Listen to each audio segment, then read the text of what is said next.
저희 막내 이야기를 또 한 번 하겠습니다. 초등학교에 드디어 입학을 했습니다. 아주 기쁜 날이었어요. 근데 저희 아버지가 할아버지죠. 라율이 할아버지가 오셨어요. 음, 할아버지는 이제 10번째 손녀, 이제 손자 중에 10번째 입학식에 오셨습니다. 아이의 자람의 기쁨과 아버지의 세월의 아쉬움이 동시에 느껴졌습니다. 기쁨과 아쉬움, 뭐 슬픔까지는 아닌 것 같아요. 어떠한 사건이 있을 때, 어떠한 일이 있는데 거기에서 여러 가지 그런데 조금 동일하지 않는 그런 생각들이 들어오는 것을 모순이라고 합니다. 운동을 위해 먹습니다. 먹기 위해 운동합니다. 살기 위해 먹습니다. 먹기 위해 삽니다.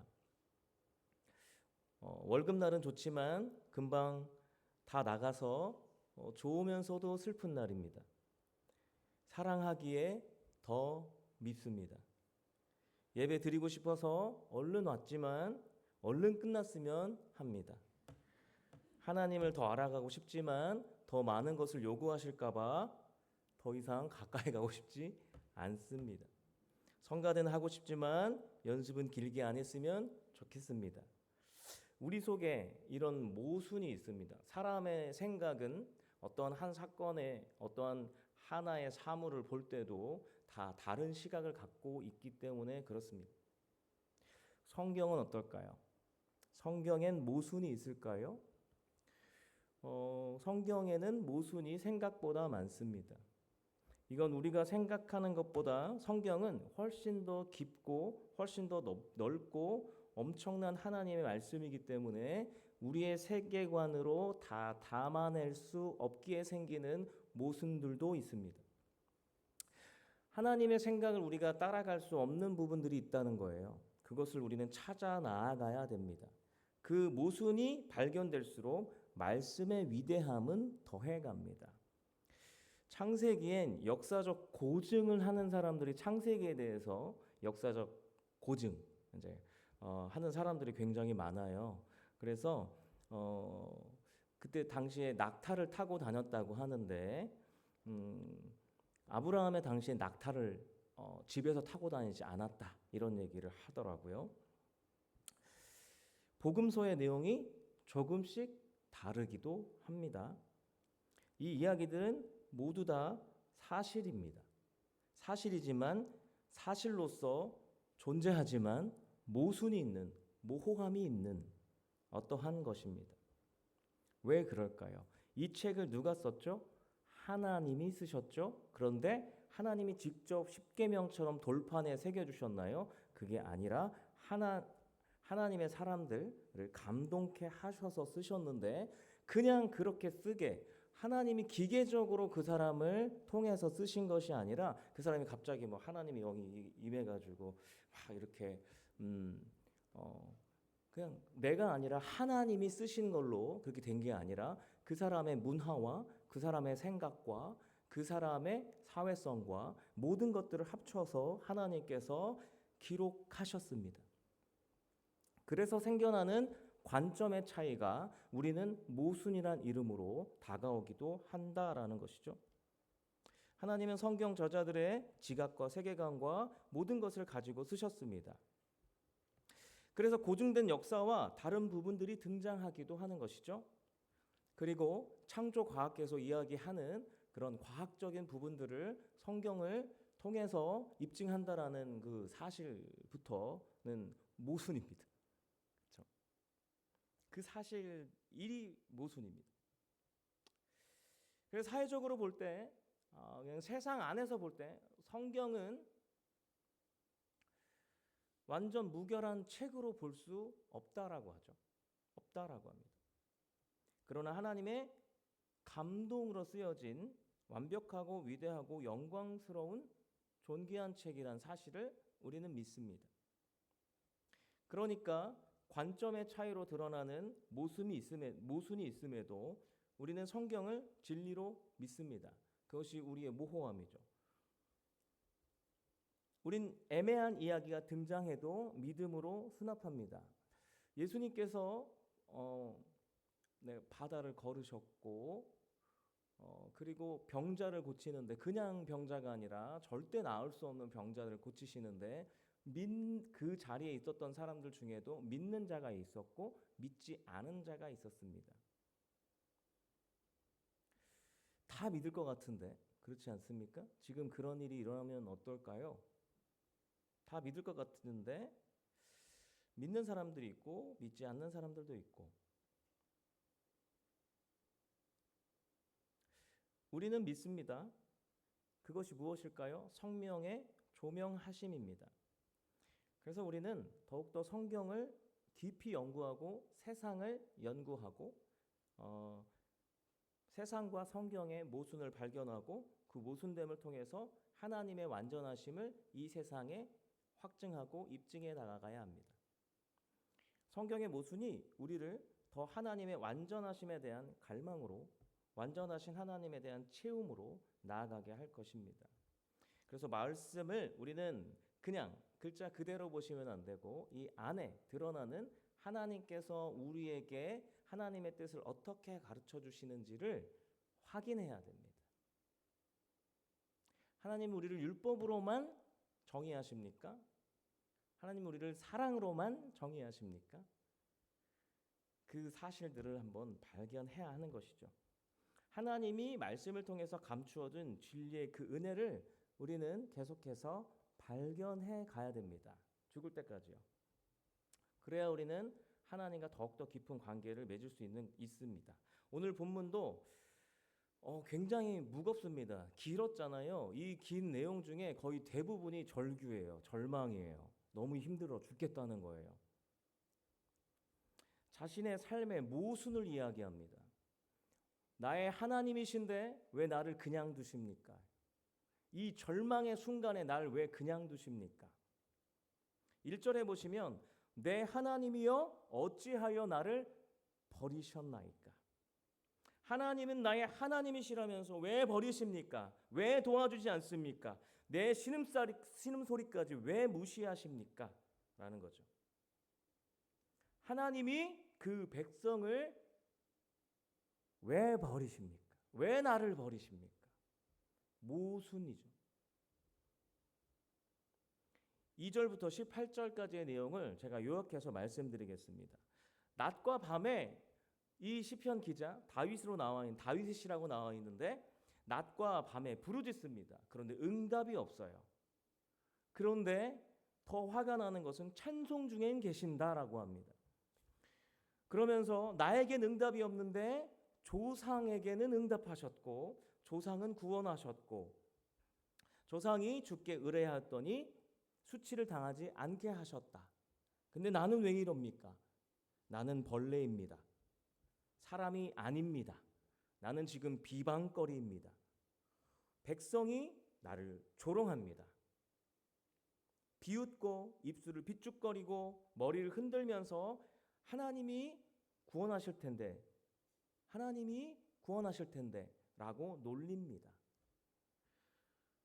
주님은 나를 어머니 뱃속부터 주를 의지하게 하셨고 나는 주께 맡긴 바 되었습니다. 나를 멀리하지 말아 주십시오. 환난이 가까운데 나를 도울 자가 아무도 없습니다. 황소가 나를 둘러쌌습니다. 입을 벌리고 있는데 부르짖는 사자와 같습니다. 나는 지금 물처럼 쏟아져 내립니다. 내 뼈는 어그러지고 다 녹아버립니다. 힘이 하나도 없습니다. 내 혀가 입 천장에 붙어버렸습니다. 주가 그 죽음에 나를 두셨습니다. 개들이 악한 무리가 내 손과 발을 찌릅니다. 내가 내 모든 것을 보고 있지만 그들도 나를 봅니다. 그들은 내 겉옷과 속옷을 제비 뽑습니다. 자신의 고난과 절망을 그리고 있는데 자신의 상황을 바라보면서 하나님이 어디에 계시는지 하나님을 계속해서 언급하고 있어요. 나의 상황은 이런데 하나님 어디 계십니까? 하나님 뭐 하고 계십니까? 자신의 신앙과 경험이 자신의 생각과 하나님에 대한 이해가 서로 일치하지 않고 현실 안에서 모순 안에서 갈등하고 있는 거예요. 갈등하고 있어요. 그러면서 19절과 24절을 쭉 보시면 그러나 속히 도우소서 나를 도우소서 구하소서 구원하셨나이다 찬송하리이다 경외할 것입니다. 그 이유는 곤고한 자의 곤고를 멸시하시지만 싫어하시지는 않고 얼굴을 숨기지 않고 부르짖을 때 들으신다라고 마음의 뜻과 생각이 갑자기 180도 변한 것처럼 그리고 있습니다. 그의 상황을 한번 그려보겠습니다. 자신을 비난과 고난과 절망 더 나아가서 나를 죽음으로까지 몰아가는 악한 세력. 그런데 그 세력이 있는데 나는 지금 힘든데 이 모든 일과 관계되어 있는 이 모든 일에 섞여 있는 하나님이 계신다라는 거예요. 그래서 이 안에서 본인이 느끼는 것은 원망과 함께 구원입니다. 원망과 구원을 동시에 느낍니다. 그는 지금 절망 속에서 하나님의 주권적인 권능을 경험하고 있습니다. 우리의 실존, 우리가 살아가는 것, 우리가 살아갈 때 하나님과 동행하는 것, 하나님이 그의 백성을 고난과 절망에 버려두심과 같은 이 현실, 이것은 하나님의 주권적인 권능을 경험케 하는 통로다라고 그는 모순적인 이야기를 합니다. 왜 고난과 절망을 느낍니까? 사람이 도울 사람이 아무도 없기 때문에 그렇습니다. 그 누구도 나를 채울 수 없는 것이 고난입니다. 나에게 어떠한 일이 생겼는데 이 세상에 나만 홀로 있는 것 같은 그 느낌, 그 소외를 경험하기 때문에 인간은 고난과 절망을 느낍니다. 외로움, 소외됨은 그런데 외로움과 이 소외됨이 이 외로움이 무엇을 만드는지 아십니까? 여러분 외로워 안 외로우시죠? 외롭다고 느끼실 때 여러분 뭐 하십니까? 커피 한잔 하십니까? 친구에게 전화하십니까? TV를 보십니까? 뭔가 하시죠? 그냥 가만히 계시진 않을 거예요. 뭔가 찾습니다. 이 외로움을 우리가 느끼고 이 고난과 이 절망을 느낄 때 이 외로움 속에서 사람은 다른 것을 찾습니다. 나를 구원할 어떠한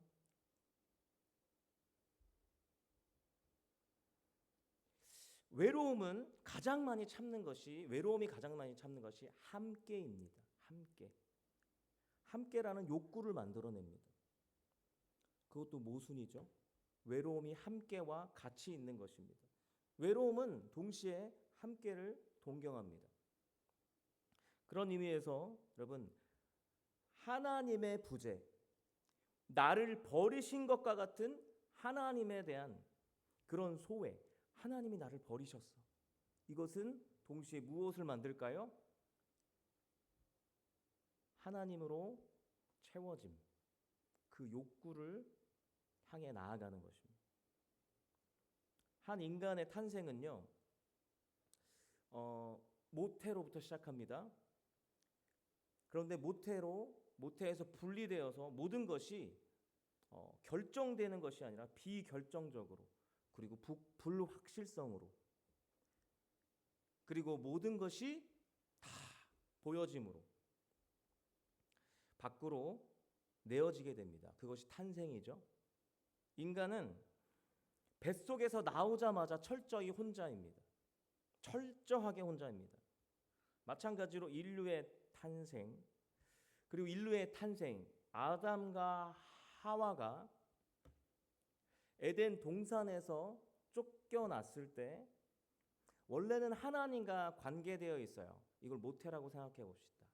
원래 모태 안에 있었는데 그 모태에서 이제 쫓겨나 버렸어요.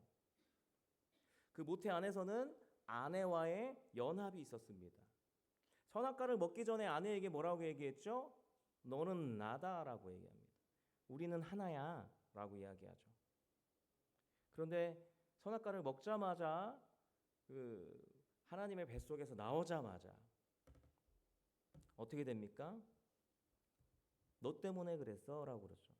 철저히 철저히 너가 됩니다. 철저히 혼자가 되어버립니다. 에덴 동산에서 쫓겨난, 그래서 아이를 낳는데 가인이 동생을 죽여버려요. 철저히 혼자입니다. 내 생각이 가장 중요하게 됩니다. 남편이, 아내가 나의 나됨을 인정해 줍니까? 내가 하고 싶은 거 그냥 두나요, 아내가? 저는 그냥 두실 네, 둘 때도 있고요. 아닐 때도 있고. 저도 마찬가지죠. 저희 아내가 하고 싶은 대로 제가 두면 서로 이해가 잘 안 됩니다.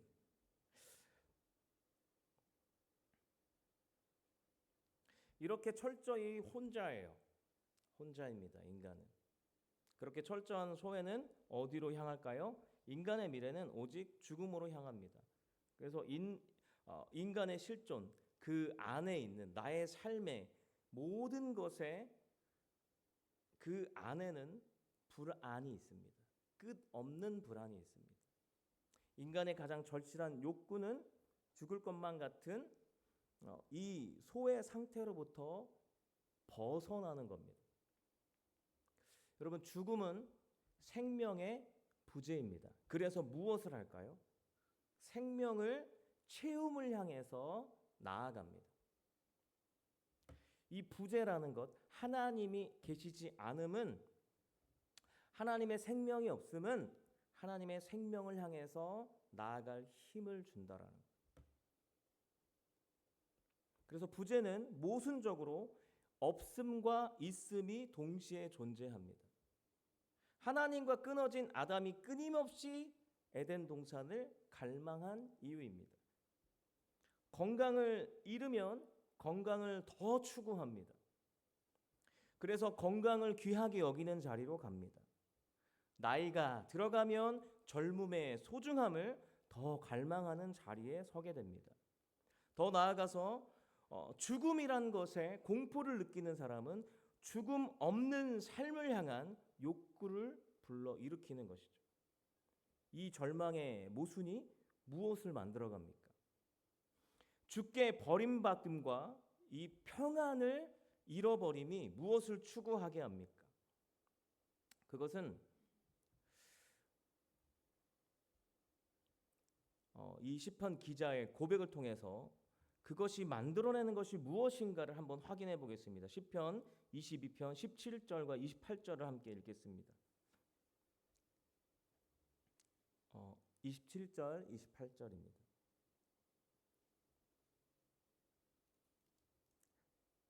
찾으셨으면 제가 한번 읽겠습니다. 네, 같이 읽겠습니다. 시작. 땅의 모든 끝이 여호와를 기억하고 돌아오며 모든 나라의 모든 족속이 주의 앞에 예배하리니 나라는 여호와의 것이요 여호와는 모든 나라의 주제심이로다. 아멘. 위에 있었던 모든 상황들 속에서 그가 경험했던 것은, 그것을 통해서 하나님의 부재를 통해서 하나님의 구원하심을 열망합니다. 그것이 어떠한 결과로 나아갑니까? 모든 것이 하나님을 기억하고 돌아오게 한다라는, 그리고 예배한다. 왜요? 모든 나라는 하나님의 것이기 때문에. 처음에는 하나님이 없어요. 하나님이 왜 날 버리셨어요? 했는데 나중에 그 마음이 하나님이 계심이고, 그리고 하나님이 채워주심으로 말미암아 이 세상 모든 것이 하나님의 것임을 알게 되어 예배한다라는 거예요. 이 모든 나라는 하나님의 것입니다라고 고백하게 되었다라는 거죠. 이 모든 일의 주관자는 바로 하나님이시다라는 것입니다.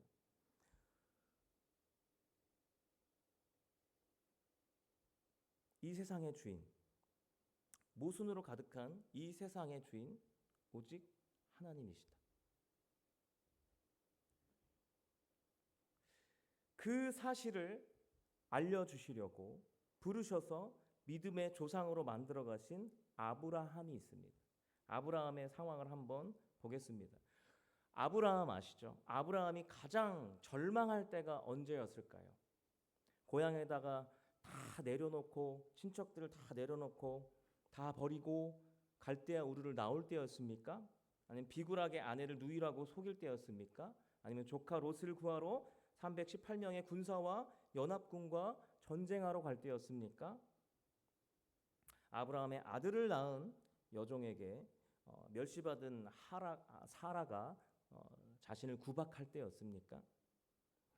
아브라함에게 가장 절망적인 순간은 창세기 22장 2절에 나옵니다. 같이 한번 읽겠습니다. 창세기 읽겠습니다. 시작. 여호와께서 이르시되 내 사랑하는 독자 이삭을 데리고 모리아 땅으로 가서 내가 내게 일러준 한 산 거기서 그를 번제로 드리라. 아멘. 이삭을 바치라는 명령을 받은 아브라함입니다. 전 이 장면을 동화책으로 어렸을 때 봤는데 그때 제가 하나님에 대해서 별로 잘 모를 때였어요. 그래서 그 책을 보고 하나님에 대해서 굉장히 오해를 많이 했거든요. 그러면서 저는 하나님을 멀리하고 싶었어요. 왜냐하면 사랑하는 아들을 바치라고 했잖아요. 이게 상식적으로 이해가 됩니까? 이해되지 않습니다. 아브라함이 이삭을 바치는 그 자리는 절망과 절규의 자리예요. 하나님이 좀 어떠십니까? 나의 목숨보다 나의 자녀의 목숨이 가볍나요? 나의 목숨이 더 무겁나요? 같은 얘기인가요? 내 목숨보다 아까운 이삭을 바치라 합니다. 100세에 낳았습니다. 그런데 더 충격적인 사실은 아브라함은 바칩니다. 바치려 합니다. 그렇죠? 바칩니다.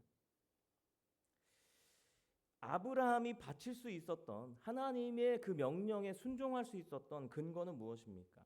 믿음의 조상이기에 저는 이게 정말 이해가 안 됐었습니다. 도대체 믿음이 무엇입니까?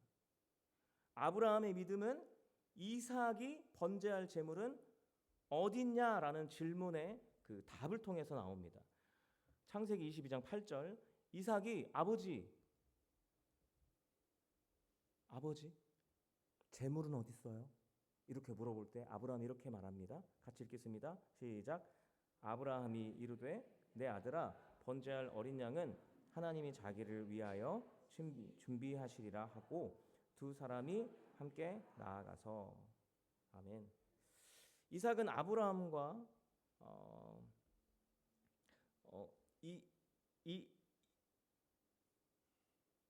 아빠 이해가 안 됐을 거예요. 재물이 없어서. 재물 어디 갔냐고 했더니 아빠가 하나님이 자기를 위해서 친히 준비하실 거야. 아브라함은 미리 이삭을 죽이려고 했을 때 하나님 멈추라고 하시고 그러고 나서 순양이 가시나무에 걸려 있는 그 모습을 상상하며 이런 말을 했을까요? 진짜 바치려고 했죠. 진짜 바치려고 했어요. 이 믿음의 근거는 무엇입니까? 이게 도대체 무엇입니까? 친히 준비하시리라. 친히. 여러분 이삭은 어떻습니까? 아브라함과 사라가 자녀를 가질 수 없을 때 낳은 자녀입니다. 하나님만이 주실 수 있는 자녀입니다. 오직 하나님으로부터 올 수밖에 없는 자녀입니다. 마치 동정녀 마리아의 몸에서 태어난 예수님처럼. 이 세상의 것이 아닌 하나님으로부터 온 웃음입니다. 온 세상을 구원할 하늘의 씨 예수님. 그래서 예수님을 예표하는 것이 이삭이죠. 아브라함의 믿음의 깊이가 어디까지 갔습니까? 나도 하나님 거고요. 내 자식도 하나님 거예요. 내 자녀도 하나님 거고 나도 하나님 거잖아요. 그거예요. 에덴 동산에서 하나님이 이 모습 보면서 얼마나 기뻐하셨을까요? 왜냐하면 에덴 동산에서 하나님의 소유권, 하나님이 만드셨는데 그 소유권을 버렸어요. 그리고 그 보호와 책임을 버려버렸어요. 그리고 나 자신이 나를 소유하게 되었어요. 그 시점부터 인간은 생명의 근원을 잃어서 죽음을 향해 가게 되었어요. 그런데 그 죽음이 무엇을 향해서 나아가게 할까요? 생명을 향하여 갖는 그 열망이 되어집니다. 나에게 죽음이 있습니다. 그럼 이 죽음에서 벗어날 수 있는 것은 무엇일까로 나아가는 것이죠. 오직 생명의 주인밖에 없구나.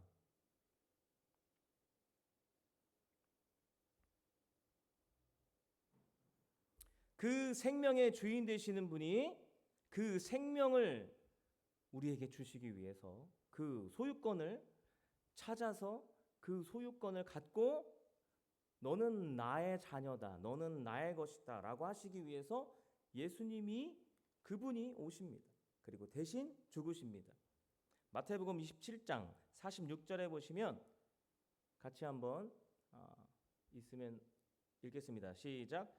제 9시쯤에 예수께서 크게 소리 질러 이르시되 엘리 엘리 라마 사박다니 하시니 이는 곧 나의 하나님 나의 하나님 어찌하여 나를 버리셨나이까 하는 뜻이다. 아멘. 시편 21편 1절을 한번 보겠습니다. 같이 읽겠습니다. 시작. 내 하나님이여 내 하나님이여 어찌 나를 버리셨나이까 어찌 나를 멀리하여 돕지 아니하시며 아니하시나이까. 아멘. 예수님께서 고통 속에서 시편을 인용하셨어요. 지금 이 장면이에요. 이게 무슨 의미일까요? 너의 고통은 나의 고통이고 너의 절망은 나의 절망이고 너의 고통과 절망을 내가 함께 한다입니다. 너의 고통과 절망도 나의 것이다. 왜? 네가 나의 것이니까. 아이러니하게도 삶의 모순, 특별히 절망은 예수님이 함께 하심과 내가 그분의 소유임을 누리는 곳입니다. 그런데 왜 이렇게까지 하실까? 왜 이렇게까지 하십니까? 우리의 고집이 너무 세서 그래요. 그리고 이 세상을 우리를 독생자를 주실 정도로 사랑하시기 때문에 그렇습니다. 욥의 절규를 한번 들어볼까요? 욥기 7장 17절에서 21절 말씀을 함께 읽겠습니다. 같이 읽겠습니다. 시작.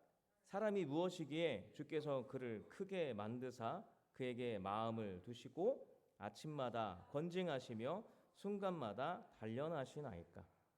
주께서 내게서 눈을 돌이키지 아니하시며 내가 삼킬 동안도 나를 놓지 아니하시기를 어느 때까지 하시리이까. 사람을 감찰하시는 이여 내가 범죄하였던들 주께 무슨 해가 되오리이까. 어찌하여 나를 당신의 관역으로 삼으셔서 내게 무거운 짐이 되게 하셨나이까. 주께서 어찌하여 내 허물을 사하여 주지 아니하시며 내 죄악을 제거하여 버리지 아니하시나이까. 내가 이제 흙에 누우리니 주께서 나를 애써 찾으실지라도 내가 남아있지 아니하리이다. 아멘. 욥이 지금 절규하고 있습니다. 절망하고 있습니다. 어떤 내용일까요? 하나님, 도대체 내가 뭐라고 이렇게까지 하십니까? 나 좀 그냥 내버려 두시면 안 돼요? 나 그냥 흙으로 돌아갈게요. 왜 나한테 자꾸 이러세요? 그냥 두세요, 저 좀. 저희 아이들이 자주 하는 말이 있습니다. 그만 좀 해. 그만 좀 해. 그러다 사춘기 되면 어떻게 될까요? 이 아이들이 그냥 둬 좀. 그만혀 이렇게 되죠. 그냥 이렇게 살다 죽게. 그런 얘기까지 하죠. 사춘기 아이들이. 욥도 그런 절망 가운데 있습니다. 하나님 그만 좀 하세요. 하나님 그만 좀 하세요. 근데 하나님 목적하신 바가 있어요. 너는 내 거야. 너는 내 안에 있을 때 평안해. 그걸 주시기 위한 거예요. 욥도 보시면 절망하다가 이 모든 일의 주관자 하나님이심을 알게 됩니다. 하나님이 누구신지를 알게 됩니다. 그 전까지는 하나님에 대해서 어떻게 욥이 알고 있었냐면 내가 잘하면 순종하면 복을 주는 정도의 신으로 알고 있었습니다. 그런데 이제는 내가 하나님 없이는 절대로 채워지지 않는 그 자리에 내가 살고 있구나. 그 사실을 깊이 누리게 됩니다. 그는 모든 것이 다 사라지는 그 절망을 통해서 나라는 존재를 가득 채우시는 하나님을 만나게 되었습니다. 하나님 우리를 구원하시고 여기까지 인도하시고 끌고 가십니다. 우리의 전 일생을 통해서 우리에게 간섭하십니다. 그리고 욥과 같이 확인시키십니다. 또 아브라함 같이 증명케 하십니다. 우리에게 주어진 고난과 절망은 우리의 환경과 현실에서 하나님 없음에 대한 우리의 상태입니다. 그러나 동시에 우리가 그분의 소유임을 확인하는 증명의 자리입니다. 믿는 자는 평안한 삶을 세상에 보여주는 모델이 아닙니다. 구약의 이스라엘이 우리에게 모델이라고 제가 말씀드린 적이 있습니다. 이스라엘은 약합니다. 이스라엘은 계속 넘어집니다. 쓰러집니다. 그러나 하나님께서 끝까지 보호하시고 책임지시는 분이 이스라엘의 하나님이시다라는 사실을 보여주는 것이죠. 그 안에서 이스라엘은 큽니다. 우리 또한 마찬가지죠. 하나님의 간섭이 끊임없이 있습니다.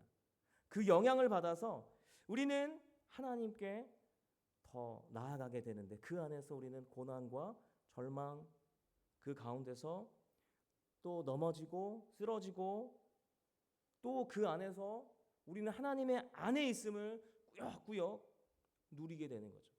그래서 끝까지 그 욥의 자리까지 갑니다. 아브라함의 자리까지 갑니다. 이 절망에서 새 힘을 얻는 오뚜기 같은 삶을 통해서 하나님은 세상을 설득하십니다. 우리 그냥 모든 거 평탄하게 막 돈 많이 생기고 막 기도하면 그 기도가 다 이루어지고 그렇게 가는 것이 아니라 어떤 상황일지라도 하나님이 하나님이심을 주저하지 않고 말하고 내가 나의 주인이 하나님이심을 말하는 것 거기까지 우리를 끌고 가실 거예요. 인도하실 겁니다. 그렇게 되었을 때 나타나는 현상에 대해서 25절과 31절까지 드러납니다. 같이 한번 읽고 마치겠습니다.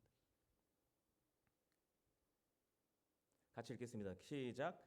큰 회중 가운데에서 나의 찬송은 주께로부터 온 것이니 주를 경외하는 자 앞에서 나의 서원을 갚으리이다.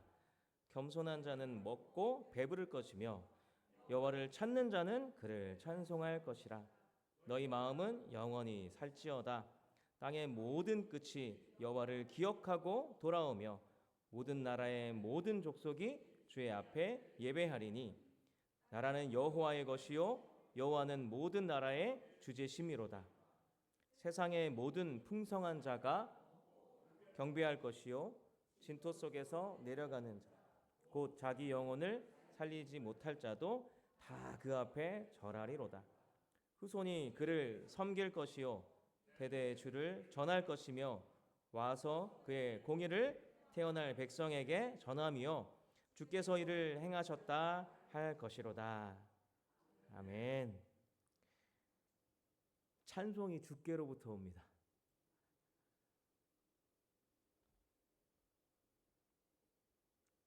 우리부터 시작된 게 아니라 하나님께서 창세 전부터 우리를 계획하시고 부르시고 우리 입술에 찬양을 넣어 주셨어요. 우리 하나님의 것입니다. 그것이 30절에 보시면 후손에게 넘어갑니다.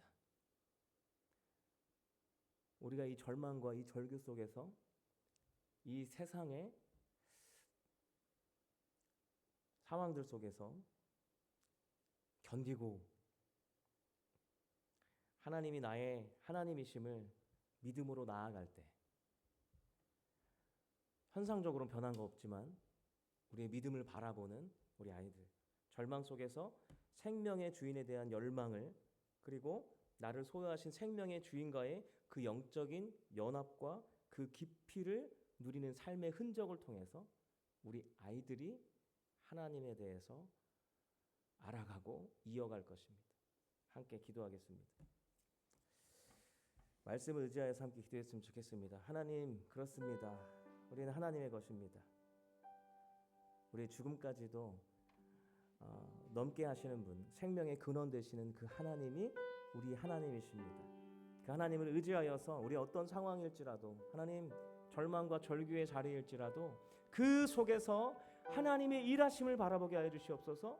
그 속에서 하나님이 하나님 되심을 우리가 바라볼 수 있도록 인도하여 주시옵소서라고 이 시간 함께 기도하며 나아가기를 합니다. 또한 이것을 통하여서 우리가 어떤 상황 가운데 있을지라도 하나님을 하나님으로 여기며 하나님을 의지하며 살아갈 때에, 그 생명 가운데 우리가 거할 때에 우리의 자녀들이 하나님을 믿고 하나님을 이어갈 수 있을 줄 믿습니다. 하나님이 그 신앙을 우리에게 허락하여 주시옵시고, 우리가 어떤 상황 가운데서든 하나님이 나의 것이 하나님의 것임을, 내가 하나님의 것임을 다시 한번 기억할 수 있도록 인도하여 주시옵소서라고 주여 한번 간절히 부르짖고 함께 기도하며 나아가기 원합니다. 함께 기도하시겠습니다.